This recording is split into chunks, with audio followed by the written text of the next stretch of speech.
My name is Shumerria, and I am an actress. Strike team advancing. People think the life of an actor is all glitz and glamour, but what you don't see is the grit and grind it takes to make it in the entertainment business. Well, I'm pulling back the curtains and taking you behind the scenes of my life as an actor. This is my journey. Hashtag Actors Life, their journey.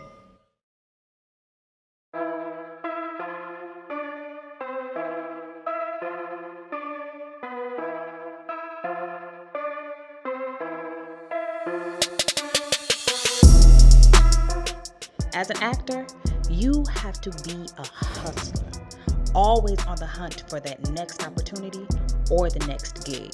So you must explore all avenues.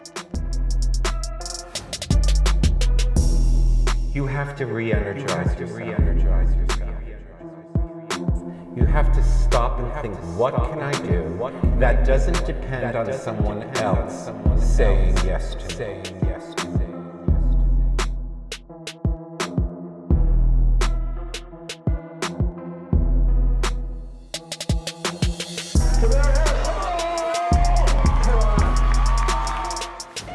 I notice about being here in New York is like the longer you're here, it's like the more and more compassion you tend to lose for people. You do. Like, the first time I was on a train and somebody jumped in front of that. Like, and apparently that's like a thing here. It is. And I was like, oh my God, that's so awful. Then it happened again and I was like, oh my God, this is awful. People really that dressed here? Because one time that happened, I was running late for work. I was like, this insensitive. Comedy is something I've always been interested in. I've always wanted to try my hand at comedy because up to this point, all the training I've had, it's always been dramatic acting. It's just straight drama. So I wanted to try comedy to give me a little bit more versatility and just to make me a little bit more well-rounded as an actress. So I decided to try stand-up. Reason is because I feel like stand-up is to comedy what theater is to acting. It makes you a stronger performer because everything's live. There is no cut, wait, no, let's take that again. No, everything is right now. Your audience is right in front of you and you have to get it right the first time. There is no room for error. If you mess up, keep going. And nobody understands like the process of figuring out what's funny about anything. It requires stumbling. So you might, along the way of figuring it out, like what's really funny about this thing, say some horrific stuff. And that's kind of just part of the process. Now, especially like younger comedians, they don't know how to do it, so they almost always start at this extreme that's like offensive and not funny or whatever. But that's part of the process. Like, we were just talking about Kobe off camera. Kobe didn't come into the game dunking and throwing up like 80% from the free throw line. Kobe missed a lot of shots. You know what I mean? He shot a lot of air balls. Comedy is the same thing. Your air balls are just in front of people and they have the right to get offended and say, you're a horrible person. I'm going to go watch Vine. What was your first time performing stand-up like? Oh my God. I was so nervous on stage my first time performing because I was just afraid that, oh my God, what if I forget my jokes? What if they don't laugh at my jokes? It was just so much nervousness running through my mind. And I was just like, you know what? It is what it is. We're going to do it now. And I got out on stage. And what do you know? Some people actually think I'm funny. Well, now, the kind of baby mama I be, all depends on the kind of baby daddy I have. See, if you are active in my child's life, my kids ain't got to want for nothing, ain't got to ask you for nothing, we'll be cool. But see, now what you ain't going to do is make my kids a bunch of promises and don't deliver. Keep lying to them. Like, don't tell my kids you're going to come pick them up and don't show up. Don't tell my kids you're going to buy them a whole bunch of stuff and don't deliver. Because, see, that's when I have to show up at your door like, hey, how you doing? Listen, you know you had told Junior you was going to come by and pick him up today? Yeah, well, since your phone been going to voicemail all day, I figured maybe you lost your charge or something like that. So I just took the liberty of bringing them on by. Come on, baby. Come on. I feel like now is like the greatest time to be a Black actress in Hollywood, or to be in film and television altogether, because the opportunities are there. And the only frustrating thing is like when it's still kind of difficult to get to those opportunities, but nonetheless the opportunities are there. Yes. And I feel like we're in a content revolution where it's like just an outpour of content. And it's not just Black women's stories, it's Black women's stories being told by Black women. Right. Because the perspective is key.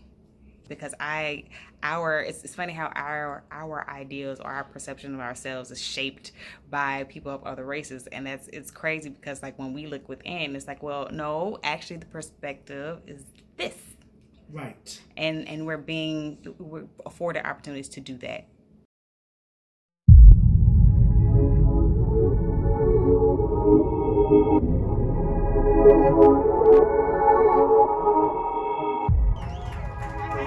Thank you. What's going on? Say hey, everybody. Hi. Social media has had a huge impact on the industry. It's good in the sense that the independent artists can now create content and put it out directly to their audience. They don't have to wait for someone to put them in a project. It's great because you get to build your own audience. But what I've learned is like a lot of creatives tend to not really see the value in social media in terms of like, oh yeah, it's all fake and da-da-da-da-da. Yeah, but it gives you an advantage. If you put on your own project, guess what? You have an audience. These people who follow your work and follow you, guess what? They're gonna buy tickets. You know, and it's to a point now where when you go into auditions, they ask you what your social media is like. How many followers do you have? You know? Hey, ladies and gentlemen, I am here with the one and only Ken Davenport. He is a Tony Award-winning producer on Broadway, and he's going to give us just 3 quick tips on how actors can move their career forward. All right, 3 lightning fast tips for you. Number 1, audition as much as you can. Get out there for anything and everything you can. Obviously, you get a lot more no's than yeses in this business, and this happens to me too. So you got to get numb to the rejection. You got to get up there like you're stepping up to the plate, like you face 90-mile-an-hour fastballs if you're a baseball fan all the time. How you get over the fear and how you become better at the audition process, which is actually a much different process than even performing. Auditioning is its own specialty. You got to get numb to it. How you get numb to it is just audition as much as possible. Number 2, you got to promote yourself. I often say if you're not going to promote yourself, no one else will. Website, social media, all that stuff. You got to push that stuff out into the world. When I am auditioning, folks, you can bet that if you come in and audition for me and you see a laptop in front of me, I am not checking my email. I am looking for you. I am looking for you. I am looking for you online. I am Googling your name. I am seeing what your social media following is like. I'm seeing how you engage with fans, all that stuff. Because if I hire you, hopefully I'll be able to gain access to your fans and your network as well. Number 3, be yourself. Just be yourself. Confident, charismatic, be you. I often say that the person that comes in that room, we want to hire people that we want to hang out with, right? Think about this. When you go to a party, there's always someone that's like the life of the party, telling stories that everyone tends to gravitate towards. That's what we look for when we look for performers. People that audiences are going to want to just follow and be a part of. Best way to do that, get into that room, be comfortable, be confident, be charismatic, just be you.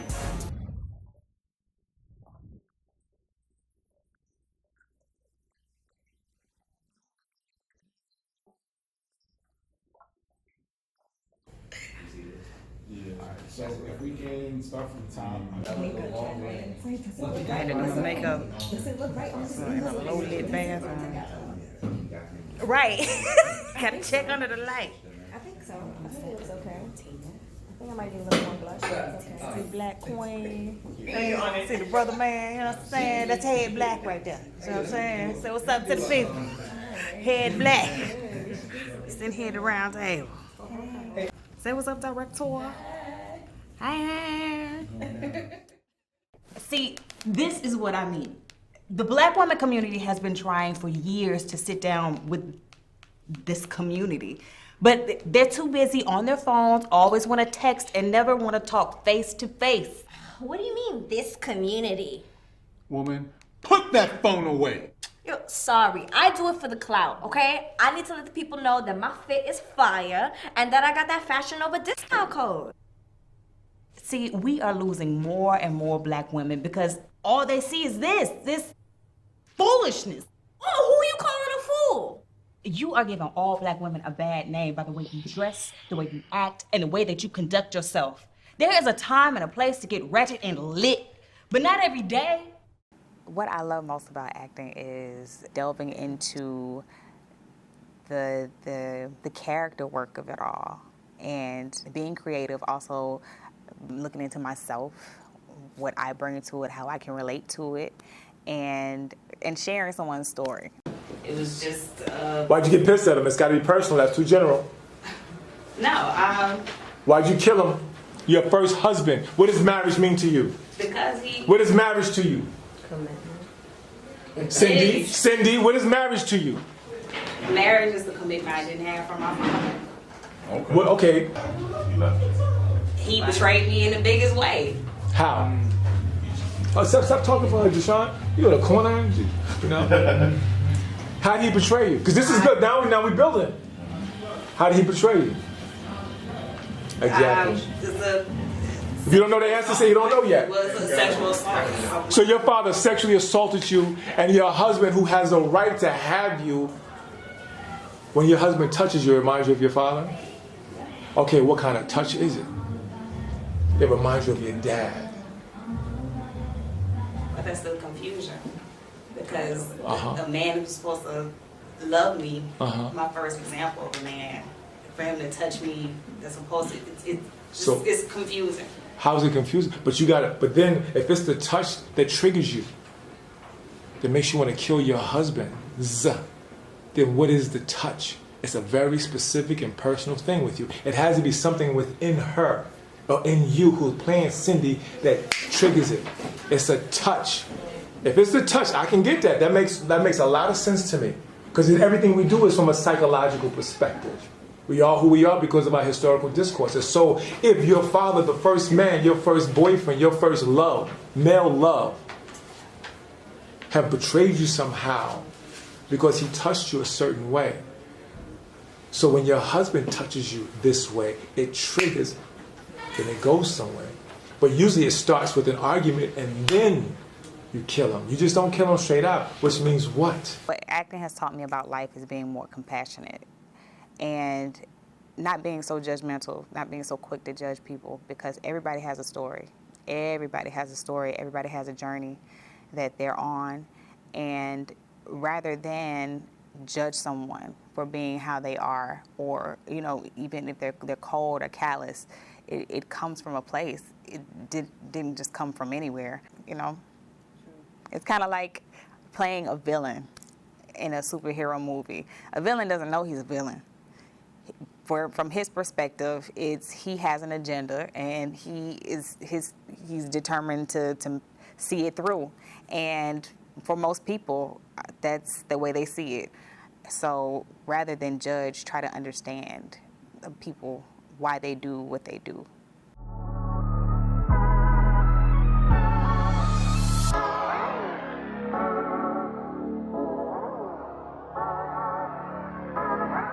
What's going on, everybody? This is your boy Mac Wilds, and this is #ActorsLife. I'd gotten to a point where I realized that auditioning alone wasn't enough. It was time to expand my network. If you are still an unknown artist, your manager better be out there trying to figure out how to get you FaceTime or get you in places where the big balls and the shot calls be rolling.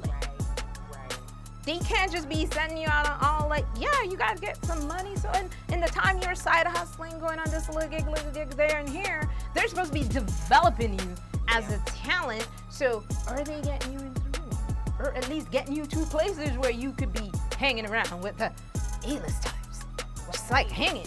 I mean, you you could be having a conversation. The best way to get discovered is be somewhere that somebody is at. Growth in the business is continuing to hone your craft, also networking, because it's just like in high school, like when you have your friends, your clique of friends or whatever, like whenever you have a party or something like that, guess who you're gonna invite? Your friends. You know, if you put a project together 9 times out of 10, guess who you're gonna cast? Your friends. It works the same way in the real world. When people have a project, guess who they book for the projects? Their friends. So make a friend. Listen, I think a while ago I figured out that if I wanted to be a working actor, I had to learn to write and produce myself, right? So if I'm always working on something for me, I'm always acting. I'm always performing. If I'm waiting, you acting in your spare time, right?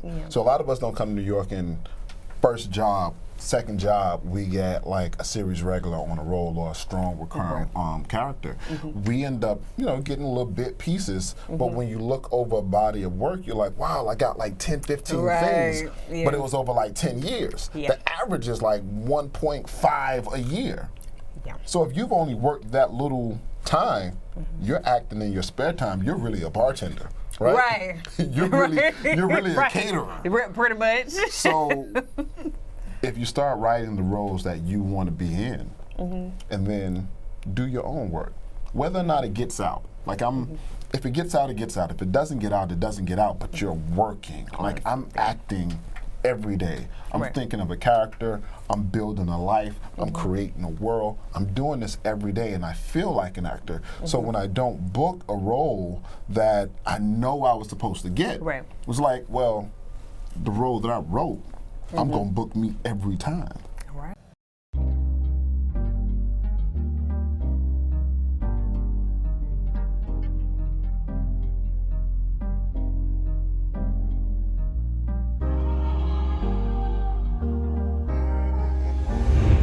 I'd taken on the challenge of producing 2 short films and a half hour of stand-up. I definitely had my work cut out for me.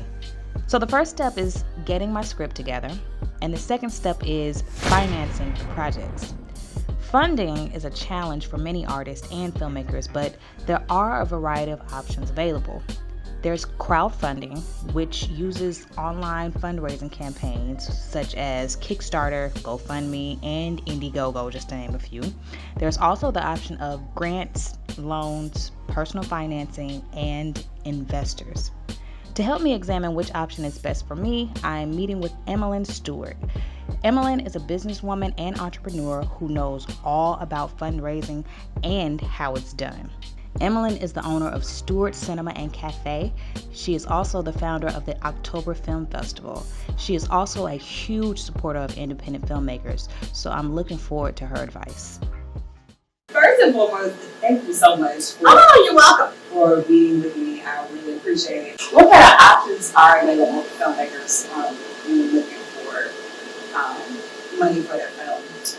Okay, so it depends on there's a lot of variables. It depends on whether you're doing a short or a feature, right? Because we know shorts don't generate money, really, for the most part, right? So if you're looking for money for short, you're better off going with sort of angel investors or organizations that are looking for funding or using your own money. What are angel investors?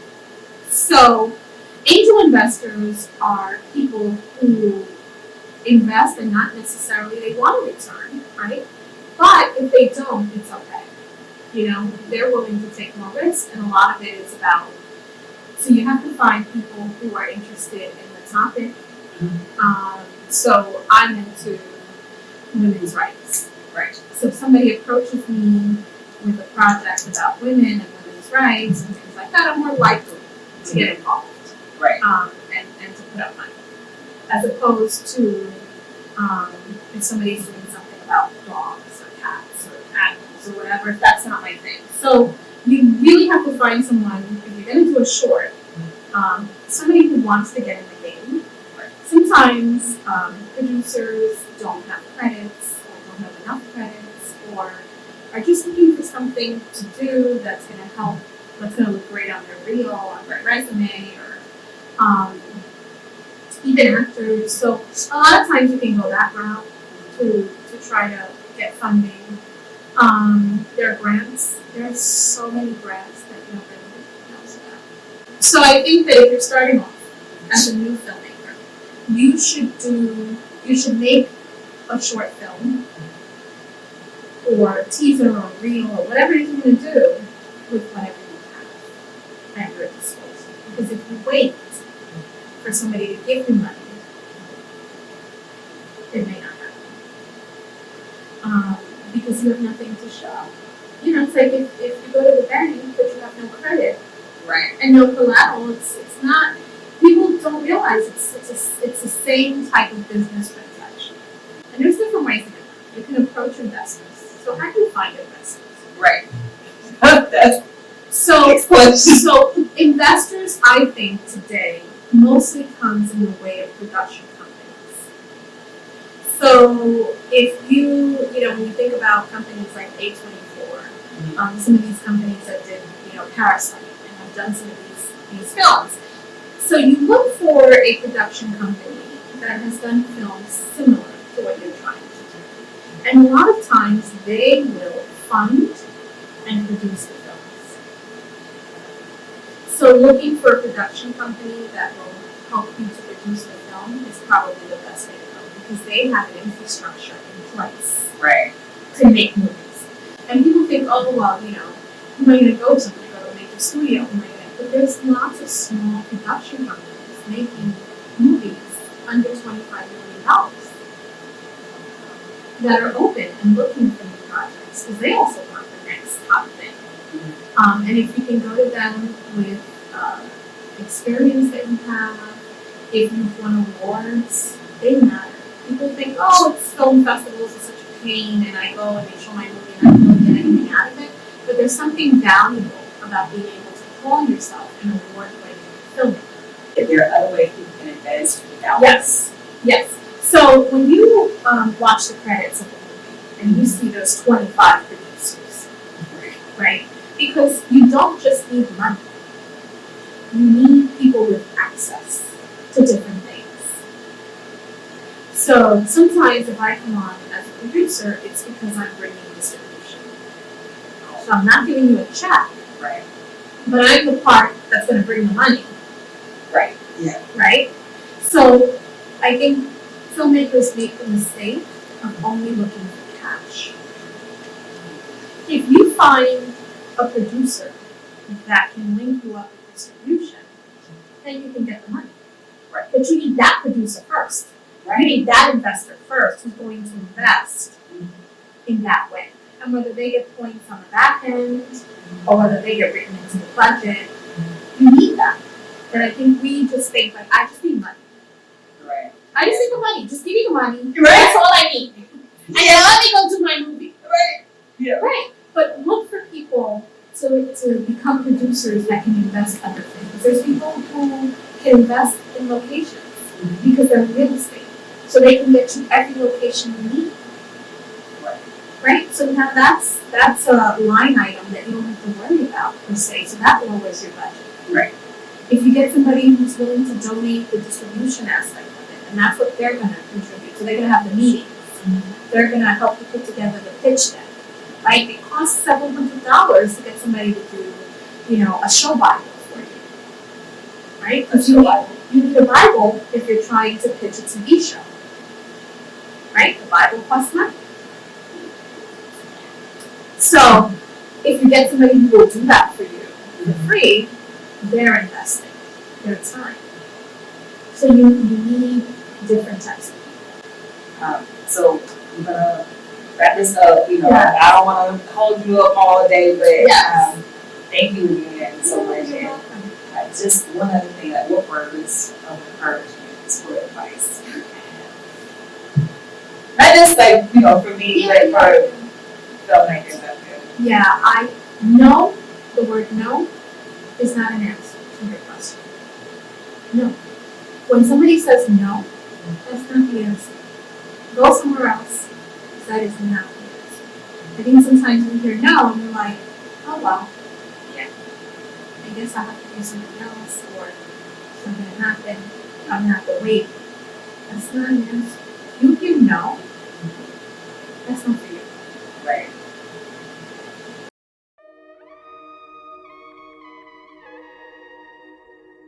You really have to ask yourself, and you have to be honest with yourself about it too, because it's not for everybody. It's not.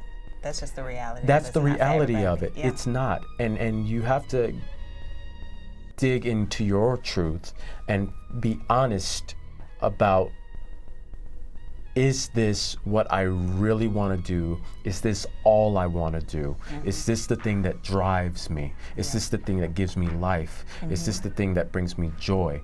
And if it's not that, if there's even a little bit of it that's like, I enjoy doing it, but then... Or I like it. I like it, but... Now you gotta be more than I like it. It has to be, because I like it is not enough. Right. It's not enough for what the world is going to throw at you. It's not enough to survive that.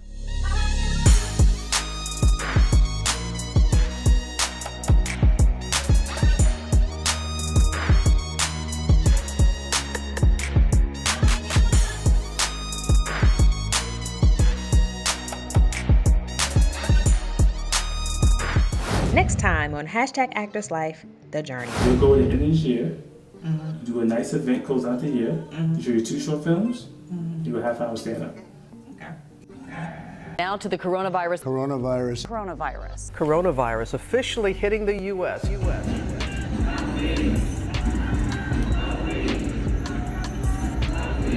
This right here is how you film in the midst of COVID. Get more behind the scenes footage at #ActorsLife.com and follow us on Facebook, Instagram, and YouTube at ActorsLife1, Twitter at ActorsLifeTheJ, and catch full-length episodes and interviews of #ActorsLife on our YouTube page at Actors Life.